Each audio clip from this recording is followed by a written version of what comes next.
आकाशवाणी नागपूर. राम औरंगाबादकर आपल्याला प्रादेशिक बातम्या देत आहे. ठळक बातम्या. मराठा आरक्षणाविषयक सर्वपक्षीय बैठकीत एकमुखी ठराव. राज्यात शांतता, कायदा, सुव्यवस्था राखण्याचे मुख्यमंत्र्यांचे आवाहन. भविष्य निर्वाह निधी संघटना ही जगातील सर्वात मोठी संस्था असल्याचं केंद्रीय श्रममंत्री भूपेंद्र यादव यांचं प्रतिपादन. किमान आधारभूत किंमत खरेदी योजनेअंतर्गत शेतकऱ्यांना देय असलेले धान खरेदीचे चुकारे विहित मुदतीत अदा करण्याचे अन्न नागरी पुरवठा मंत्री छगन भुजबळ यांचे निर्देश. आणि राष्ट्रीय क्रीडा स्पर्धेत 127 पदकं मिळवत महाराष्ट्र सर्वोच्च स्थानावर कायम. मराठा समाजाला आरक्षण देण्याबाबत सर्व पक्षांचं एकमत असून कायदेशीर बाबी पूर्ण करून टिकणारं आरक्षण दिलं जाऊ शकतं. यावर राज्यातले सर्व पक्ष एकत्रितपणे काम करायला तयार आहेत, असं मुख्यमंत्री एकनाथ शिंदे यांनी सांगितलं. मराठा आरक्षणासंदर्भात सह्याद्री अतिथीगृहात झालेल्या सर्वपक्षीय बैठकीनंतर त्यांनी बातमीदारांना ही माहिती दिली. या सर्व बाबी पूर्ण करण्यासाठी आवश्यक वेळ देणं गरजेचं आहे. मराठा समाजानं संयम बाळगला पाहिजे. गेल्या काही दिवसात राज्यात झालेल्या घटना अयोग्य असून यामुळे आंदोलनाची बदनामी होत आहे. राज्यात कुणीही कायदा हाती घेऊ नये. राज्यात कायदा आणि सुव्यवस्था अबाधित ठेवावी, असं आवाहन सर्वांनी केलं असल्याचं त्यांनी सांगितलं. मनोज जरांगे यांनी उपोषण मागे घ्यावं, असं आवाहनही केलं असल्याचं मुख्यमंत्र्यांनी सांगितलं. या बैठकीला उपमुख्यमंत्री देवेंद्र फडणवीस, राष्ट्रवादी काँग्रेस पक्षाचे नेते शरद पवार, अशोक चव्हाण, विरोधी पक्षनेते विजय वडेट्टीवार, अंबादास दानवे यांच्यासह इतर नेते आणि वरिष्ठ अधिकारी उपस्थित होते. दरम्यान आरक्षण मिळेपर्यंत आंदोलन मागे घेणार नसल्याचं मनोज जरांगे यांनी स्पष्ट केलं. तसंच जालना जिल्ह्यात 2 नोव्हेंबरपर्यंत पूर्णपणे बंद असलेली इंटरनेट सेवा तत्काळ सुरू करावी, अशी मागणी त्यांनी केली. महाराष्ट्राच्या विविध भागात आंदोलन सुरू असून सोलापूर पुणे महामार्गावर मराठा क्रांती मोर्चाच्या आंदोलकांनी रास्ता रोको आंदोलन केलं आणि काही काळ वाहतूक बंद पाडली. हिंगोली जिल्ह्यातील कळमनुरी तालुक्यातील कान्हेगाव येथील आंदोलक ग्रामस्थांनी मराठा आरक्षणाच्या मागणीसाठी आज कयाधू नदी पात्रात जलसमाधी आंदोलन केलं. तर धुळे जिल्ह्यात ठिकठिकाणी साखळी उपोषण करत सरकारचा निषेध करण्यात आला. लातूर जिल्ह्यात मराठा आरक्षणाच्या मागणीसाठी लातूर, तुळजापूर, सोलापूर तसंच लातूर हैदराबाद महामार्गावर टायर जाळून मराठा आंदोलकांनी उग्र आंदोलन केलं. औसा मार्गावरील पेठ इथं हे आंदोलन मराठा आंदोलकांनी केलं. राष्ट्रीय आरोग्य अभियानाअंतर्गत कार्यरत कंत्राटी कर्मचारी अधिकारी यांना शासन सेवेत नियमित पदावर समायोजन करण्याबाबत शासनातर्फे धोरणात्मक निर्णय घेण्यात येईल. तसंच परीक्षेच्या माध्यमातून पदभरती करताना शैक्षणिक पात्रता आणि अनुभवाच्या गुणांकनानुसार 30% पदं राखीव ठेवण्याबाबत सकारात्मक निर्णय घेण्यात येईल. त्यामुळे कर्मचाऱ्यांनी आंदोलन मागे घ्यावं, असं आवाहन सार्वजनिक आरोग्यमंत्री प्राध्यापक डॉ. तानाजी सावंत यांनी केलं. राष्ट्रीय आरोग्य अभियानाअंतर्गत कार्यरत कर्मचारी आणि अधिकाऱ्यांना शासकीय सेवेत सामावून घेण्याबाबत मंत्रालयात बैठकीचं आयोजन काल करण्यात आलं होतं. त्यावेळी मंत्री डॉ. सावंत बोलत होते. राष्ट्रीय आरोग्य अभियानाअंतर्गत शहरी, ग्रामीण आणि NUSM अंतर्गत कार्यरत तसंच NHM कंत्राटी कर्मचाऱ्यांना नियमित रिक्त पदांवर समायोजनासाठी धोरणात्मक निर्णय घेण्यात येईल, असं सावंत यांनी स्पष्ट केलं. आदिवासी गौरव दिनाच्या अनुषंगानं शूर रामजी गोंड यांचा गौरवपूर्ण उल्लेख पंतप्रधान नरेंद्र मोदी यांनी नुकत्याच झालेल्या मन की बातमध्ये केला होता. रामजी गोंड हे गोंड साम्राज्याचे प्रमुख होते, ज्यांनी आजच्या तेलंगणातील आदिलाबाद जिल्ह्यातील आदिवासी भागावर राज्य केलं होतं. रामजी गोंड यांनी आपलं गोंड राज्य टिकवण्यासाठी इंग्रजांविरुद्ध गनिमी कावा लढवला. तेथील ब्रिटिश सरंजामदारांना गोंड राज्य काबीज करायचं होतं. रामजीनं ब्रिटिश सैनिकाविरुद्ध शस्त्र उचललं. त्याच्या गोंड सैन्यानं ब्रिटिश सैन्याचा पराभव केला.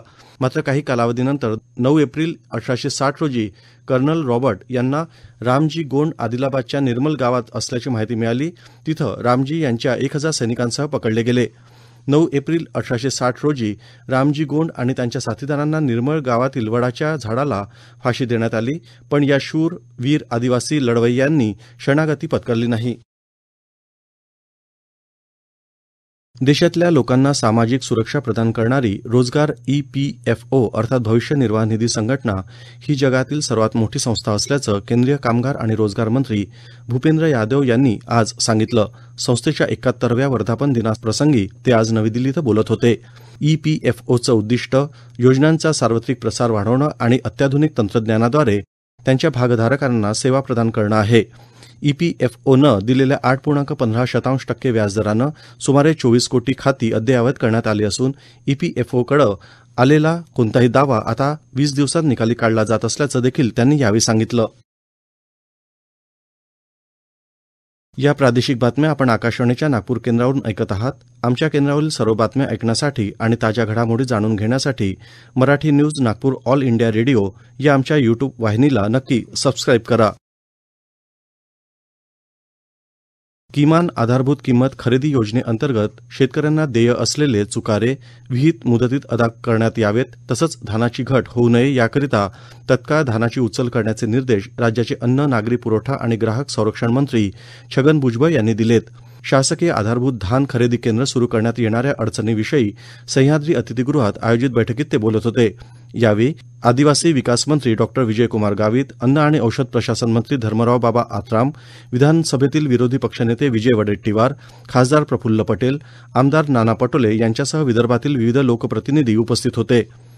केंद्र शासनाकडून हंगाम 2022-23 करिताच्या तात्पुरत्या दरपत्रकात ₹20.40 प्रति क्विंटल इतके सोसायटी कमिशन मंजूर केलं आहे. तथापि हंगाम 2023-24 करिताच्या तात्पुरत्या दरपत्रकात ₹31.25 प्रति क्विंटल इतके सोसायटी कमिशन केंद्र शासनाच्या नियमान्वये देण्यात आलेल्या अटी आणि शर्तीच्या पूर्ततेच्या अधीन राहून मंजूर करण्यात आल्याची माहिती मंत्री भुजबळ यांनी दिली. विदर्भातील लोकप्रतिनिधींनी शेतकऱ्यांच्या विविध समस्या या बैठकीत मांडल्या. सर्व समस्या सोडवण्यासाठी सरकार सकारात्मक असल्याचं मंत्री भुजबळ यांनी सांगितलं. अमरावती जिल्हा प्रशासनामध्ये वित्त विभागाची महत्त्वाची भूमिका आहे. वित्त विभागाला प्रशासनातील आर्थिक व्यवहार तर सांभाळावेच लागतात, शिवाय निवृत्त वेतनधारकांचे प्रश्न सोडवावे लागतात. जिल्हा कोषागार कार्यालयात येणाऱ्या निवृत्त वेतनधारकांना आसन व्यवस्था तसंच प्रशासनातील विविध बैठकांसाठी कोषागार कार्यालयातील सभागृह निश्चितच मदतीस ठरेल, असा विश्वास जिल्हाधिकारी सौरभ कटियार यांनी व्यक्त केला. जिल्हा कोषागार कार्यालय इथं जिल्हा वार्षिक योजनेअंतर्गत प्राप्त निधीतून जिल्हा कोषागार कार्यालयातील प्रांगणात सभागृह बांधकामाचा भूमिपूजन सोहळा जिल्हाधिकारी सौरभ कटियार यांच्या हस्ते संपन्न झाला. त्यावेळी ते बोलत होते. अमरावती जिल्हा कोषागार कार्यालयामध्ये एकूण निवृत्ती वेतनधारकांची संख्या 32,877 आहे. जिल्हा कोषागार कार्यालयामार्फत निवृत्ती वेतनधारकांना दरमहा वेळेवर निवृत्ती वेतन अदा होईल याबाबत दक्षता घेण्यात येतं. निवृत्ती वेतनधारकांच्या अडचणींना निराकरण करण्यासाठी मेळावे घेण्यात येतात. तसंच महालेखापाल नागपूर यांच्यामार्फत आयोजित पेन्शन अदालत अंतर्गत निवृत्ती वेतनधारकांच्या अडचणी जलद गतीनं काढल्या जातात. या सर्व कामकाज आणि बैठकींसाठी सभागृह उपलब्ध ठरणार आहे. यवतमाळच्या आर्णी इथं नागपूर तुळजापूर मार्गावर शिवसेना ठाकरे गटानं शेतकऱ्यांच्या प्रश्नावर चक्काजाम आंदोलन केलं. यावेळी जिल्ह्यातील पालकमंत्री, खासदार आणि आमदारांनी शासन आपल्या दारी या कार्यक्रमात शेतमालाला योग्य भाव आणि पिकाची नुकसान भरपाई याबद्दल चकार शब्द देखील न काढल्यानं त्यांच्याबद्दल उपरोधिकपणे जाहीर आभार लिहिलेल्या प्रतिमा झळकावण्यात आल्या. सोयाबीनला 7,000 आणि कापसाला 10,000 रुपये भाव द्यावा, वीज पुरवठा मिळावा अशा मागण्या यावेळी करण्यात आल्या. जवळपास तासभर चाललेल्या या आंदोलनामुळे राष्ट्रीय महामार्गावरील वाहतूक खोळंबली होती. शिवसेना जिल्हाप्रमुख प्रवीण शिंदे यांच्या नेतृत्वात हे आंदोलन करण्यात आल्याचं आमच्या वार्ताहरानं कळवलं. चंद्रपूर शहर मनपातर्फे दीनदयाळ अंत्योदय योजना राष्ट्रीय नागरी उपजीविका अभियानाअंतर्गत येत्या 3 ते 7 नोव्हेंबर दरम्यान महिला बचत गटांनी तयार केलेल्या खाद्यपदार्थांची विक्री आणि प्रदर्शनी ज्युबिली शाळेजवळ असलेल्या कार्यालयाच्या प्रांगणात आयोजित केली जाणार आहे. सकाळी 11 ते रात्री 10 पर्यंत सुरू असणाऱ्या या विक्री आणि प्रदर्शनीत नागरिकांना स्वस्त दरात मुबलक खाद्यपदार्थ तसंच वस्तू घेता येतील. शहरातील नागरिकांनी आणि महिला स्वयंसहाय्य बचत गटांनी तयार केलेल्या वस्तूंची खरेदी करून बचत गटातील महिलांना व्यवसाय करण्याकरिता हातभार लावावा असं आवाहन चंद्रपूर मनपातर्फे करण्यात आलं आहे. गोव्यातील 37व्या राष्ट्रीय क्रीडा स्पर्धांमध्ये काल hockey, rowing, taekwondo, water polo व्यतिरिक्त पंजाबमधील मार्शल आर्ट्स गटका खेळालाही कालपासून सुरुवात झाली. महिलांच्या टेबल टेनिसमध्ये महाराष्ट्रानं सुवर्ण, हरियाणानं रौप्य आणि पश्चिम बंगाल आणि मध्य प्रदेशनं मिळून कांस्य पदक पटकावलं. पुरुषांच्या टेबल टेनिसमध्ये दिल्लीनं सुवर्ण, पश्चिम बंगालनं रौप्य आणि महाराष्ट्र आणि आसामनं कांस्य पदक मिळवलं. दरम्यान या राष्ट्रीय क्रीडा स्पर्धेत 127 पदकं मिळवत पदक तालिकेत महाराष्ट्र सर्वोच्च स्थानावर कायम आहे. त्यात 54 सुवर्ण, 36 रौप्य आणि 37 कांस्य पदकांचा समावेश आहे.